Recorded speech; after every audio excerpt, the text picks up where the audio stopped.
में दोस्तों, आज हम बात करेंगे सांची के स्तूप के इतिहास के बारे में। जी हाँ, इस ऐतिहासिक स्तूप का निर्माण मौर्य साम्राज्य के प्रसिद्ध शासक अशोक द्वारा तीसरी शताब्दी ईसा पूर्व में किया गया था। इसके निर्माण का कार्य सम्राट अशोक ने अपनी पत्नी महादेवी शक्य कुमारी को सौंप दिया था, जो विदिशा राज्य के एक व्यापारी की बेटी थी। सम्राट अशोक और महादेवी शक्य कुमारी का विवाह भी सांची में हुआ था, इसलिए सम्राट अशोक और उनकी पत्नी ने इसके निर्माण का कार्य करवाया था। इस स्तूप को पहले ईंटों से बनवाया गया था, जिसे शुंग काल के दौरान पत्थरों से ढक दिया गया था।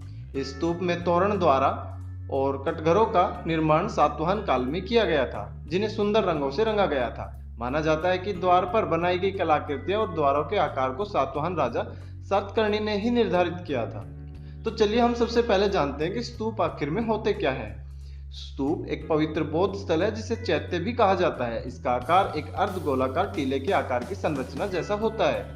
इसका उपयोग पवित्र बौद्ध अवशेषों को रखने के लिए किया जाता है और वहां पर भगवान गौतम बुद्ध की आराधना की जाती है। माना जाता है कि महापरिनिर्वाण के समय महात्मा बुद्ध ने अपने शिष्य आनंद को यह कहा था कि उनकी मृत्यु के बाद उनके अवशेषों को पूरे विश्व में फैलाकर उनके स्तूप बनाए जाएं। तो चलिए आज हम सांची के स्तूप के बारे में कुछ रोचक तथ्य जानते हैं। सांची में स्थित स्तूप भारत के सबसे पुरानी पत्थर की संरचना है, जिसका निर्माण तीसरी शताब्दी में सम्राट अशोक मौर्य द्वारा किया गया था। यह प्रसिद्ध स्तूप 14वीं शताब्दी तक निर्जन हो गया था, क्योंकि इसके संरक्षण के लिए उस समय किसी भी शासक ने इस पर ध्यान नहीं दिया था। इस स्तूप की खोज वर्ष 1818 में एक ब्रिटिश अधिकारी जनरल टेलर ने की थी।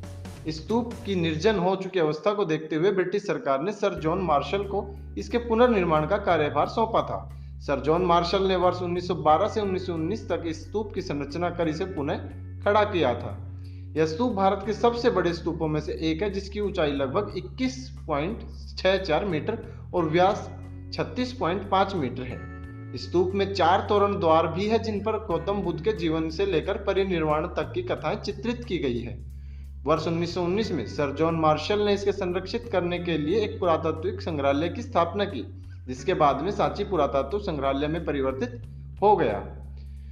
सांची नामक स्थान पर गौतम बुद्ध द्वारा कभी भी दौरा नहीं किया गया था, भले ही आज इस स्थान पर बौद्ध धर्म का अपना एक ऐतिहासिक महत्व हो। इस स्तूप का निर्माण बौद्ध अध्ययन और बौद्ध शिक्षाओं को सिखाने के लिए किया गया था। इस स्तूप के